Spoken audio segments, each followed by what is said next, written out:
Good morning, students. In previous lecture, we have seen Faraday's law of induction. Whenever the number of magnetic lines of force passing through a coil changes, a current is induced in the coil. Is the law of Faraday's. Then we learn Fleming right hand rule.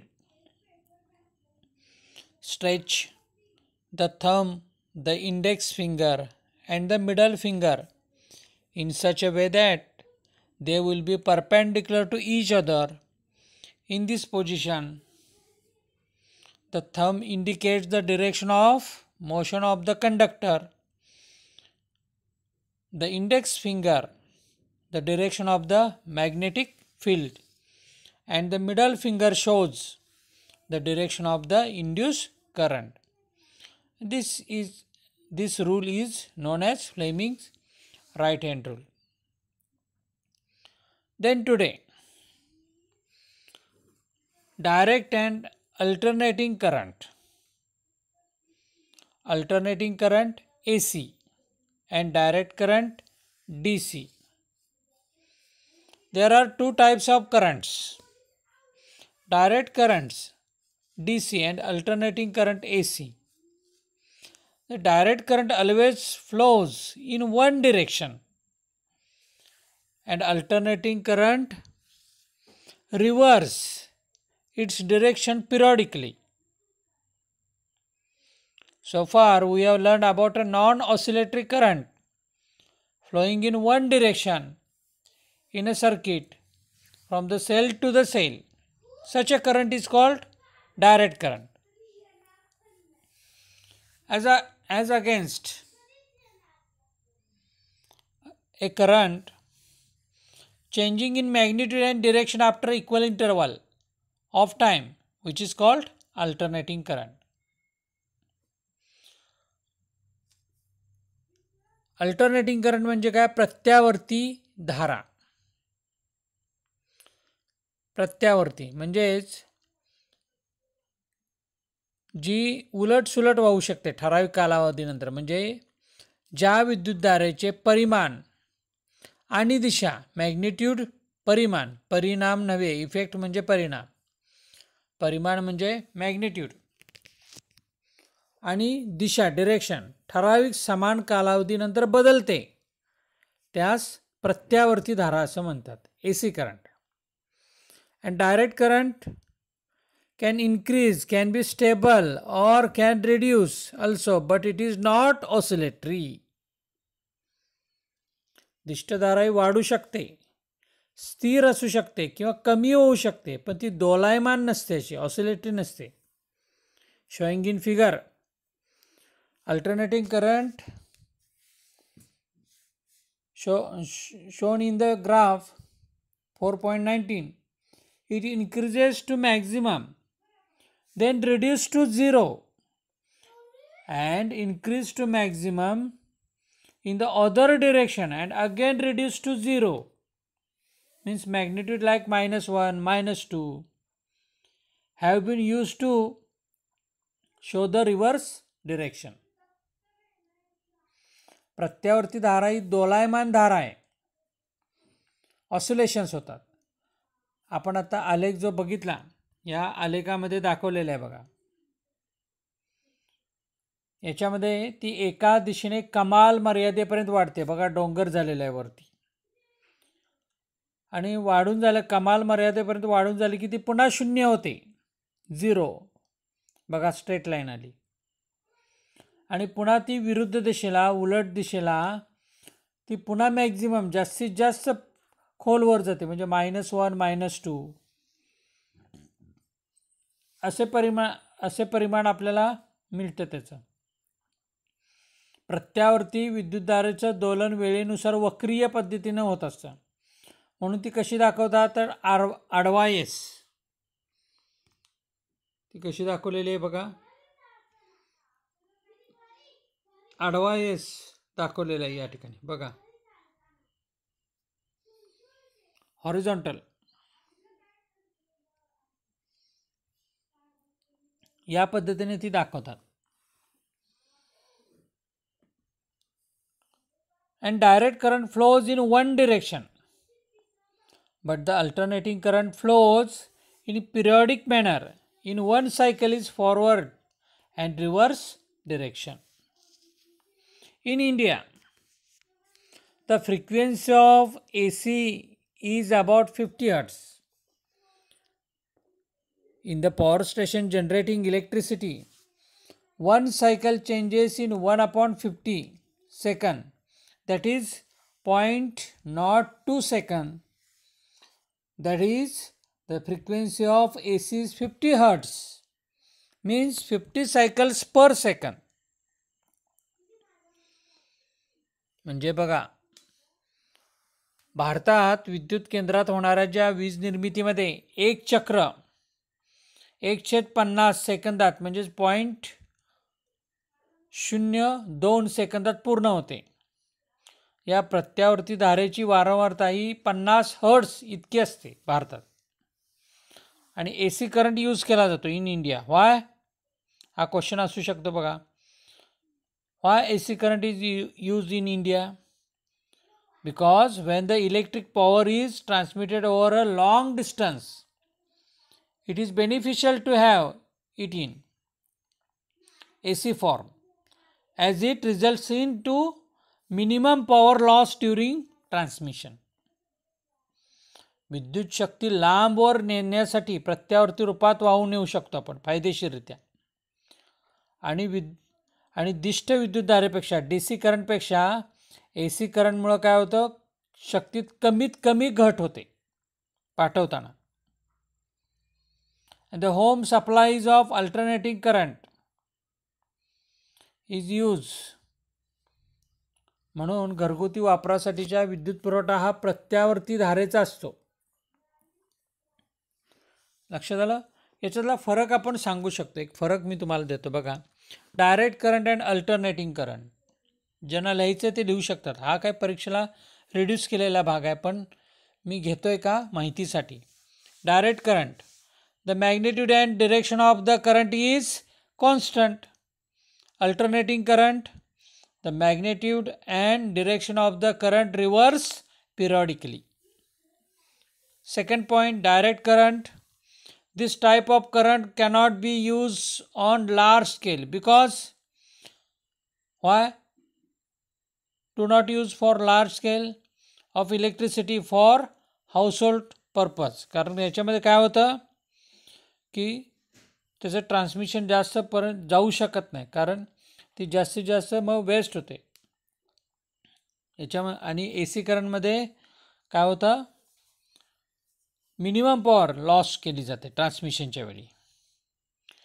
In alternating current, this type of current is use in electrical household appliances such as electric heater, iron, refrigerator, etcetera. Direct current, third point, the frequency of direct current is 0. And in alternating current, third point, frequency of AC current in India is about 50 Hz. About 50 Hz. So next, electric generator, विद्युत जनित्र. Light गेली की आपण generator लावा म्हणतो. हा शब्द common use करतो. Generator म्हणजे जनित्र. इलेक्ट्रिक मोटर लावा म्हणत नाही. ती लाईट असताना इलेक्ट्रिक मोटर लावा म्हणतो, म्हणजे पाणी भरून घेतो आपण. मग आपण इलेक्ट्रिक मोटरचं प्रिन्सिपल काय बघितलं, electrical energy converted into mechanical energy. आणि आता इलेक्ट्रिक जनरेटरमध्ये काय केलेलं आहे, इलेक्ट्रोमॅग्नेटिक इंडक्शन याचं ॲप्लिकेशन केलेलं आहे, याचा उपयोग केलेला आहे. त्यामुळं इथं करंट प्रोड्यूस होतो. आत्तापर्यंत जे इलेक्ट्रोमॅग्नेटिक इंडक्शनचे प्रयोग बघितले याच्यामध्ये मिनिमम करंट प्रोड्यूस झाला, मीन्स स्मॉल स्केल, कमी. आता इथं मात्र आपण लार्ज स्केलमध्ये कसा प्रोड्यूस करू शकतो. प्रोड्यूस इन लार्ज करंट, त्याच्यामध्ये mechanical energy is converted into electrical energy. यांत्रिक ऊर्जेचं रूपांतर विद्युत ऊर्जेमध्ये या जनित्रामध्ये केलं जातं. त्याच्यात आपण माहिती घेऊया. Here mechanical energy is used to rotate the current carrying coil in a magnetic field around an axle, thereby producing electricity. आता AC करंटची कन्स्ट्रक्शन रचना कशी असते ते बघा.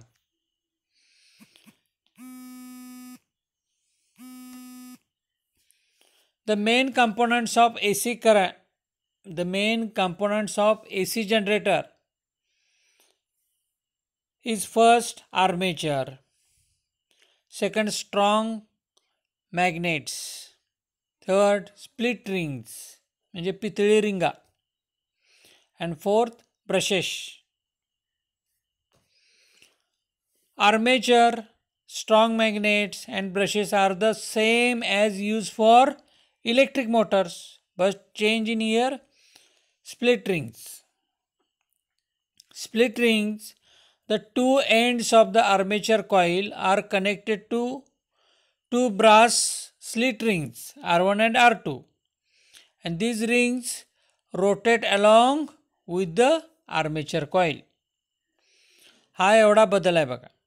बाकी आर्मेचर, स्ट्रॉंग मॅग्नेट आणि ब्रशेस हे सेम आहेत. पुस्तकामध्ये जी माहिती दिलेली ती सलग दिलेली आहे पॅराग्राफसारखी, पण मी तुम्हाला पॉईंटनुसार देतो आहे कारण त्याचे प्रश्न वेगवेगळे विचारले जातात. AC जनरेटरचं कन्स्ट्रक्शन द्या किंवा वर्किंग द्या किंवा ॲप्लिकेशन द्या किंवा डायग्रॅम द्या, असे 4 टप्पे पडतात. ते 4 टप्प्यांनी मी तुम्हाला सांगतो आहे. पुस्तकात सरळ डायरेक्ट दिलेले. तर स्प्लिट रिंगमध्ये मात्र याच्यामध्ये काय होतं, बदल होतो. या पितळी रिंगा असतात. The two ends of the armature coil are connected to two brass slit rings R1 and R2, and these rings rotates along with the armature coil. Then working. When the armature coil ABCD rotates in the magnetic field provided by the strong magnet, it cuts the magnetic lines of force. हा भाग महत्त्वाचा आहे. Electromagnetic इंडक्शनचा यामध्ये उपयोग केलेला आहे. ज्यावेळी armature coil ABCD कुंडल जे आहे ते फिरू लागतं त्यावेळी काय होतं, मॅग्नेटिक फील्ड प्रोव्हाइड केलं जातं, provided by the strong magnet, and it cuts the magnetic lines of forces, and thus the changing in magnetic field produces induced current in the coil, and the direction of the induced current is determined by the Fleming's right hand rule. फ्लेमिंगच्या उजव्या हाताच्या नियमानुसार जी current वाहण्याची दिशा कशी असते, अवलंबून असते. The current flows out through the brush B1 in one direction in the first half of the revolution, and through the brush B2 in the next half revolution. म्हणजे ABCD अशी विद्युतधारा वाहू शकते, पण पुढील परिपथात B2 कडून गॅल्व्हॅनोमीटरमध्ये B1 कडे अशी विद्युतधारा वाहते, त्यावेळी काय होतं, reverse डिरेक्शनमध्ये. Therefore the induced current produced is of alternating manner. Such a current is called as alternating current. बघा याच्यामध्ये आपण प्रत्यावर्ती विद्युतधारा निर्माण होते. ती कशी होते, A कडून B व C कडून D अशा दिशेने जाते.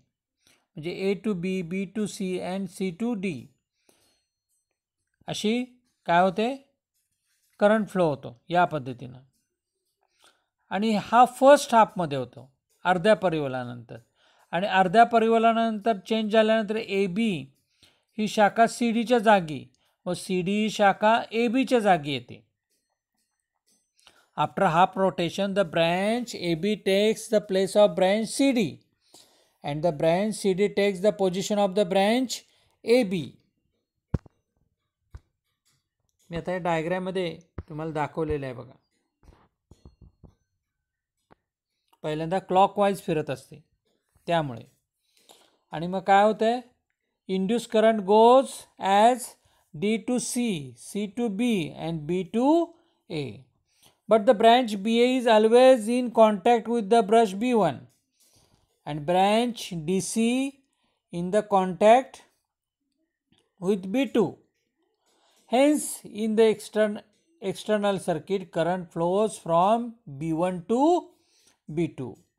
That is opposite to the previous half rotation. पहिल्यापेक्षा विरुद्ध दिशेनं. लक्षात आलं का बघा. त्यामुळे बाहेरील परिपथात विद्युतधारा B1 कडून B2 कडे म्हणजेच आधीच्या अर्ध परिवलनाच्या विरुद्ध दिशेने वाहते, उलट वाहते. आणि प्रत्येक अर्ध परिवलनानंतर after each half rotation and alternating current is produced. प्रत्येक अर्ध परिवलनानंतर हे घडतं आणि प्रत्यावर्ती धारा निर्माण होते. म्हणूनच त्याला काय म्हटलेलं आहे, AC जनरेटर, हाफ स्प्लिटिंग असल्यामुळं. लक्षात आलं. This is what is called an AC generator. Then DC generator. याच्यामध्ये काय केलेलं आहे बघा. The DC does not change the direction in the external circuit. दिष्ट विद्युतधारा बाहेरील परिपथात दिशा बदलत नाही. To achieve these split rings is fixed on the axle like a split ring used in electric motor. Because of this arrangement, the branch of the coil going to upwards is always in contact with one brush and the branch going downward is always in contact with the other brush. Hence the current flows in a one direction in the external circuit, and this is why this generator is called as a DC generator. याची रचना मात्र ही electric motor सारखीच असते. त्याचे जे split rings असतात हे electrical motor सारख्याच असतात आणि त्यामुळे काय होतं, त्याची मोशन ही वन वेच राहते. When the coil of DC generator rotates in the magnetic field, potential difference is produced in the coil and this gives rise to the flow of current. The flow of current in the circuit is in the same direction as long as the coil rotates in the magnetic field. And this is because of one brush is always in contact with the arm of the armature moving up and the other brush is in contact with the arm of the armature moving downward in the magnetic field. याची रचना मात्र कशी असते, electrical मोटरसारखीच असते आणि त्यामुळं याच्यामधून वाहणारी विद्युतधारा आहे ही एकाच दिशेनं विद्युतधारा होते, म्हणून त्याला DC जनरेटर म्हणतात, डायरेक्ट करंट जनरेटर. लक्षात आलं. या पद्धतीनं आपण या जनरेटरची माहिती घेतलेली आहे. आकृती नीट पहा, मी काही पॉईंट्स तर लिहिलेले आहेत म्हणजे समजण्यासाठी करंट फ्लो कसा होतो. यानंतर आपण पुढच्या तासाला 5वं प्रकरण बघणार आहे, हीट, उष्णता, HEAT, हीट, उष्णता. याच्या संबंधी आपणाला काही प्रयोग पण असतात, ते आपण शाळा सुरू झाल्यानंतर आपणाला सायन्स जर्नल म्हणजे एक्सपेरिमेंटल बुक मिळेल, त्याच्यामधले प्रयोग आपण घेणार आहोत. सगळ्यात छोटं प्रकरण आहे ते पुढचं. तत्पूर्वी तुमच्यासाठी काही प्रश्न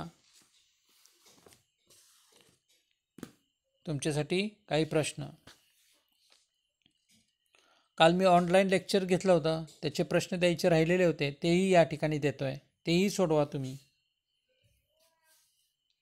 so question for you. First, what is electromagnetic induction?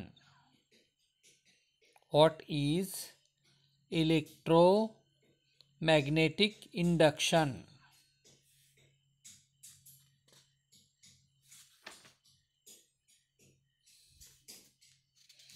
Then second question, state Faraday's law of induction. FARADAY'S.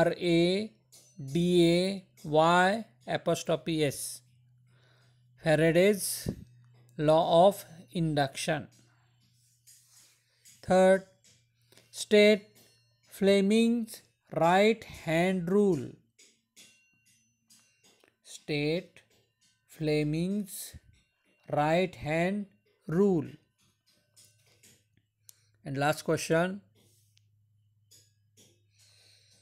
Explain the construction. Explain the construction and working of an. Explain the construction, CONSTRUCTION, and working of an electric generator, GENERATOR, generator, AC, in bracket AC. Draw a neat diagram and label it. Draw a neat, NEAT, diagram and label it.